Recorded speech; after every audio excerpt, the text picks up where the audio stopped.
Dan Anda tahu, pikiran hanya disebut pikiran bila ada yang menentang pikiranmu.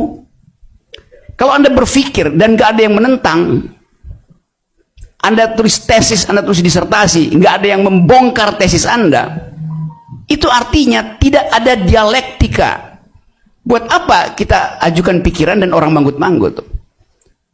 Itu bedanya antara berpikir dan berdoa. Berdoa nggak akan diganggu. Berpikir harus diganggu.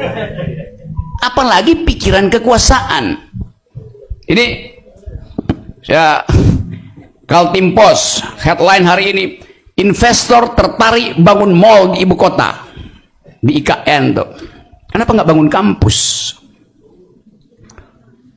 Karena bayangan tentang ibu kota adalah kemewahan. Jadi belum apa-apa investor udah tahu bahwa begitu IKN dipindah ke Kaltim, kekayaan akan terbagi merata pada seluruh masyarakat Kaltim sehingga daya beli Kaltim itu naik tuh. Optimismenya begitu. Padahal barusan kita dengar semacam pesimisme bahwa distribusi tidak dihasilkan, otonomi daerah itu adalah permainan di atas kertas saja. Jadi kalau kita tanya investor tertarik bangun mall di ibu kota, ini sekedar semacam sinisme. Ini baru berlaku investor tertarik bangun mall di IKN kalau Kaltim betul-betul berdaulat. Daulat yang paling tinggi artinya merdeka. Jadi kalau Kaltim merdeka, ini bisa dilakukan nih. Tapi kenapa kita tidak mau mengganggu pikiran yang menganggap bahwa NKRI harga mati?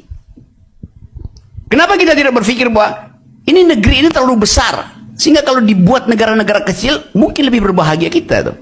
Semacam persemakmuran Indonesia. Di dalamnya ada negeri Kaltim merdeka.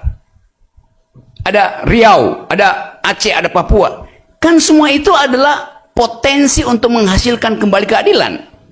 Kenapa Papua marah-marah, bergolak? Kenapa Aceh ingin merdeka? Kenapa Riau juga mempromosikan otonomi semaksimal mungkin? Demikian juga Maluku, Minahasa.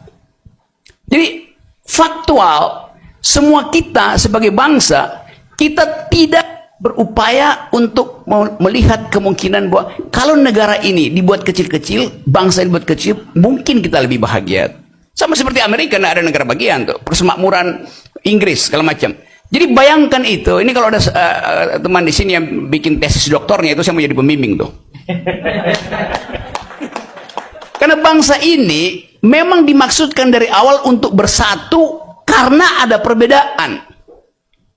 Kan filosofi bangsa ini, kita bersatu karena ada perbedaan. Dulu pemikir bangsa kita berpikir begitu. Karena ada perbedaan kita mesti bersatu. Sekarang dibalik, demi persatuan tidak boleh ada perbedaan. Itu konyol cara berpikir istana itu. Ya, betul.